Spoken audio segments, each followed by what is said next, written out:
Hello and welcome to another fun-filled adventure of Offshore Magazine's Port of Call. I'm Chet Curtis, and this week we'll take you to the magical port of Provincetown, Massachusetts.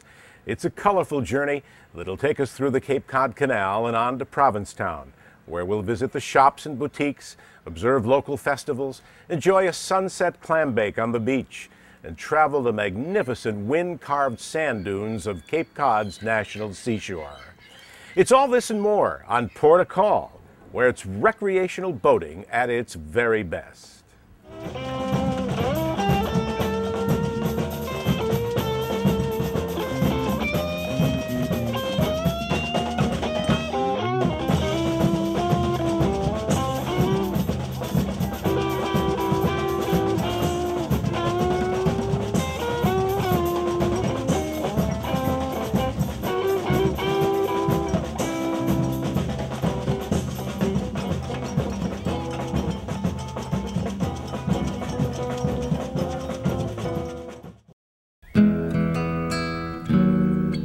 There's an old adage that states, if you are lucky enough to live by the sea, you are lucky enough. Well, for Dan Cheever and Susan Stasiowski, that is true and more. For down at the end of their property, just yards from the shore, their Nauset 36 sedan cruiser is moored. A custom-designed boat built by Nauset Marine, Orleans, Massachusetts. Dan is the president of Simmons College in Boston, while Sue works at Woods Hole Oceanographic Institute in Woods Hole, Massachusetts. So along with their careers, sharing life with their children and grandchildren, they venture out on their boat only as often as their busy schedules will allow. But when they do, it is usually with a destination that incorporates both boating and sightseeing. This trip, they choose Provincetown, Massachusetts, some 30 nautical miles away. Following a short jaunt across the eastern tip of Buzzards Bay, they enter the Cape Cod Canal. The grand opening of the Cape Cod Canal, an all-water route across the 7-mile isthmus of Cape Cod, was in 1914. But with its narrow 100-foot width and shallow depth, many mariners continued to use the routes around the Cape.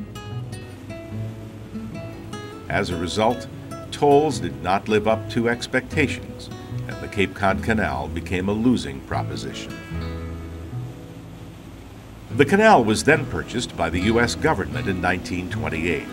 The waterway was widened and deepened to nearly 500 feet wide and 32 feet deep, removing 30 million cubic yards of earth, employing a total of 1,400 men during the Great Depression.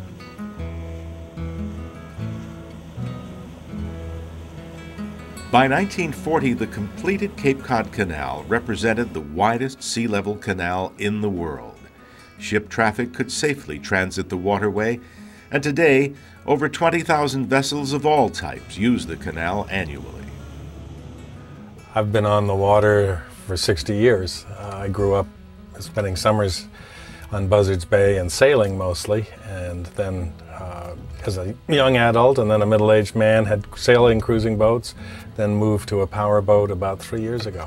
We were anxious to get something that looked well and looked traditional and also obviously was safe and modern and had all the gear that you would want. And we heard about Nausets from some friends and went down and saw one of these in the water and fell in love with her. She looks like a lobster boat. And the lobster boats in Maine are named for wives, girlfriends, or daughters. So it's always the Ellie B or the Mary T. So this is the Susan S. My husband named the dinghy, which is up on the wheelhouse roof, after me. My name is Susan, which in Polish is Suska. So that was a surprise. First time I saw that was the day we launched the boat. There's also a rooster that is down below on the wall, and that was a little surprise from Dan. We have this thing about chickens and roosters.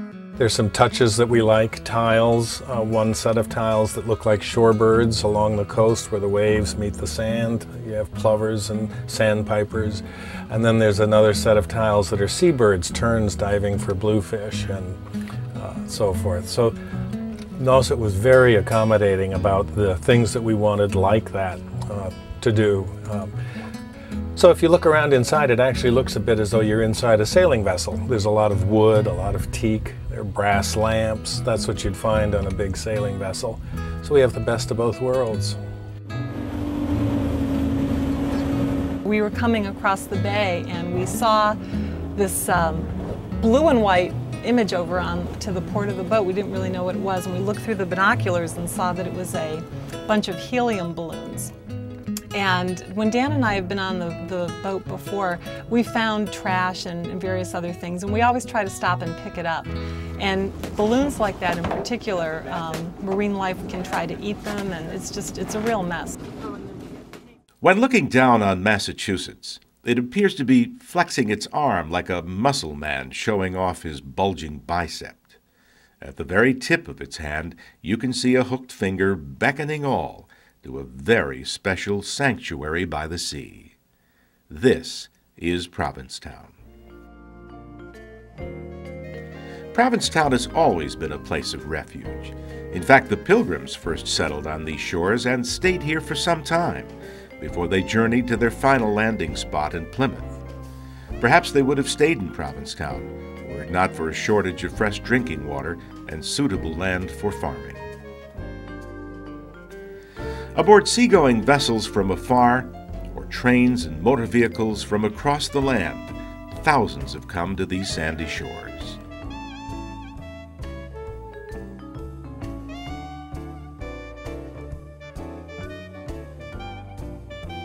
Fishermen and whalers, restaurateurs and refugees, artists and writers, gays and gardeners, all seeking peace and harmony, or a place to cast their nets upon fertile waters. Along its narrow streets, one can enter a cabaret where cross-dressers entertain in glamorous evening gowns, while next door, off-duty fishermen gather, drinking beer and cheering on the Red Sox. There's no rivalry for cultural position or prominence, just an understanding of live and let live. The streets in tourist season are alive with spectators who marvel at the diversity, some with skepticism, others with willing acceptance.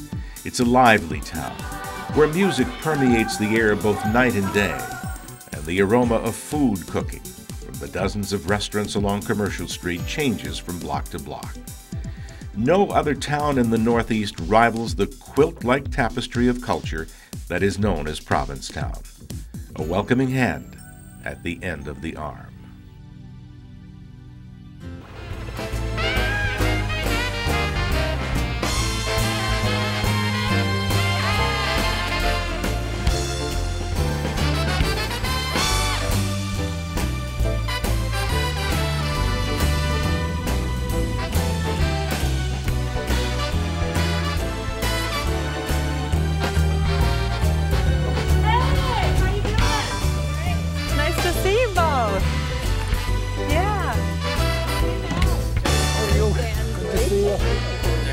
You found us. Good. How are you? Come on aboard. It's always special when good friends join you for lunch, but it's extra special when that lunch can be enjoyed in the sunny cockpit of a beautiful cruiser. Sue and Dan host their friends Matt and Jenny King to a feast by the sea, prepared in their own custom-designed galley.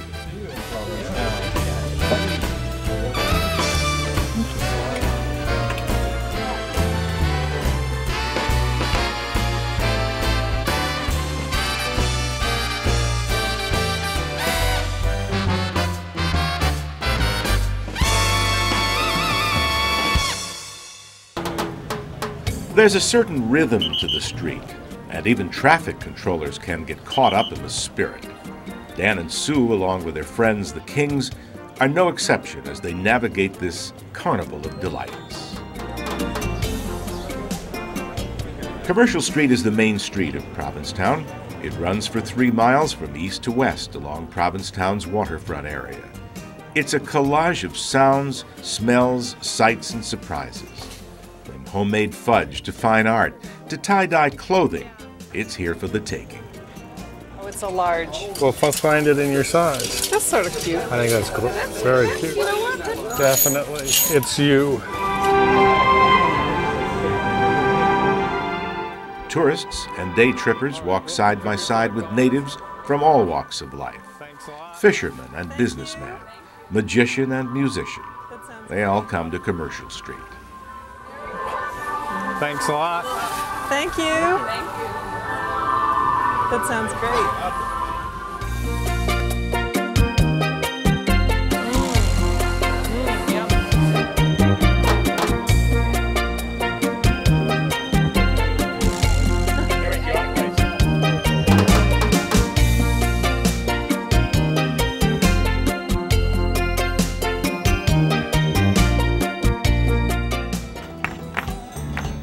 For more than 60 years, Provincetown fishermen and their families have gathered on what is for them one of the most sacred days of the year, the annual Blessing of the Fleet.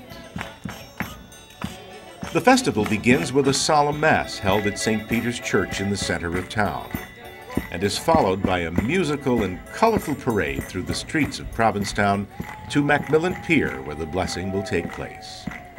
Participants carry the statue of St. Peter, patron saint of the fishermen, and dressed in traditional garb as they fill the air with their native music.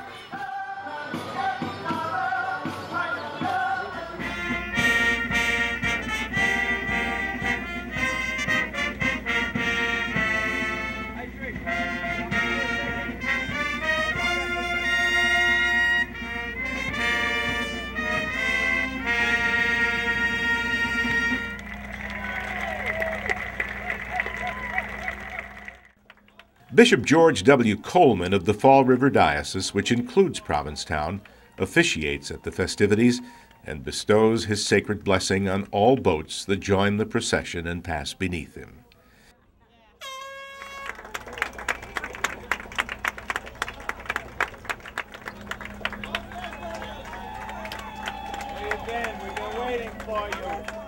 Portuguese fishermen were some of the earliest settlers in Provincetown. They came to harvest the rich fishing grounds off its coast, and although the stocks of fish have diminished considerably over the years, and restrictions and regulations have increased to assure future supplies, fishing continues to be a mainstay for many Provincetown families.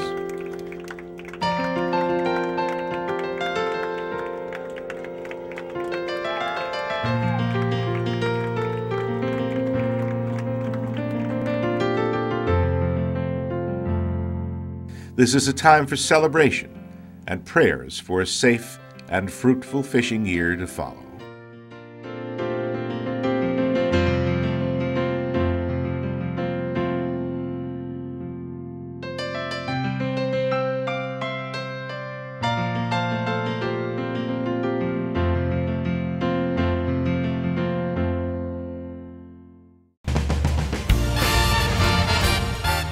Sand.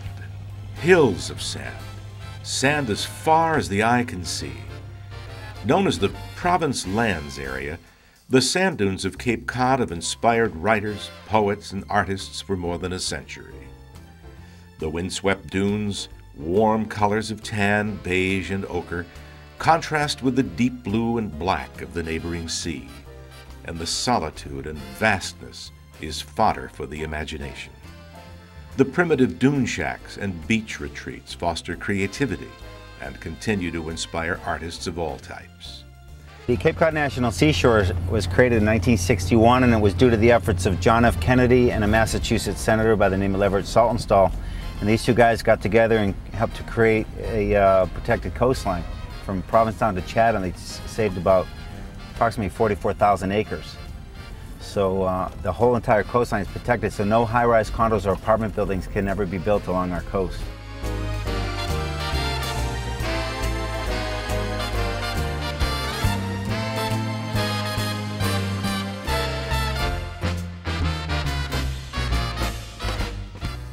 The enormous sand deposits are remnants of Ice Age glaciers that receded thousands of years ago, and the dunes continue today to be sculpted by powerful northwest winds. These dunes were covered with forests upon the arrival of European settlers who cleared the land of its trees for profit or personal use, resulting in the topsoil eroding to expose the sand beneath its thin skin. And it's kind of ironic when you think about it. Man's destruction of our beautiful forests led to the, in essence, recreation of the beautiful dunes. Yeah. Because you can imagine how, once they were dunes, when they were first formed, you know, thousands and thousands of years ago, imagine how many thousands of years it took to vegetate those dunes. Yep. And only decades for the settlers to bring it back to its sand.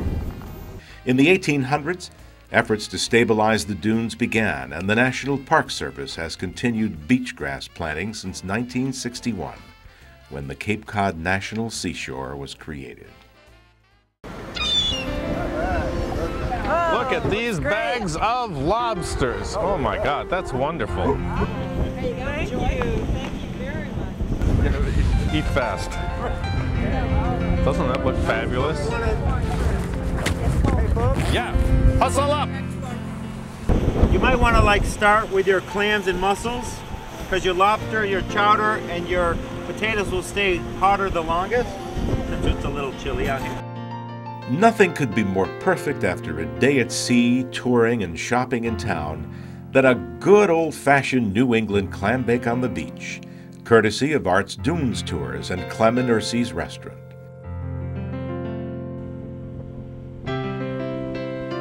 Go for this, huh? Linguiça.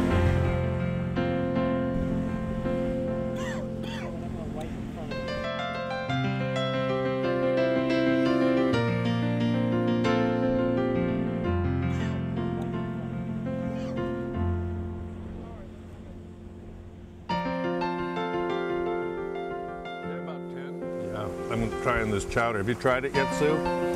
No, I haven't. Oh boy, is that good. Isn't there supposed to be a green flash just a moment after the sun? Following the spurts of heavy rain and dark gray skies, the clouds finally give way to a magnificent sunset on the sea. There's a definite magic to Provincetown, a magic that begins with the morning dew on bent seagrass, follows into the festivities of life on Commercial Street, closes with a glorious setting of the sun at sea, and encores with the magical and somewhat mystical music of the night.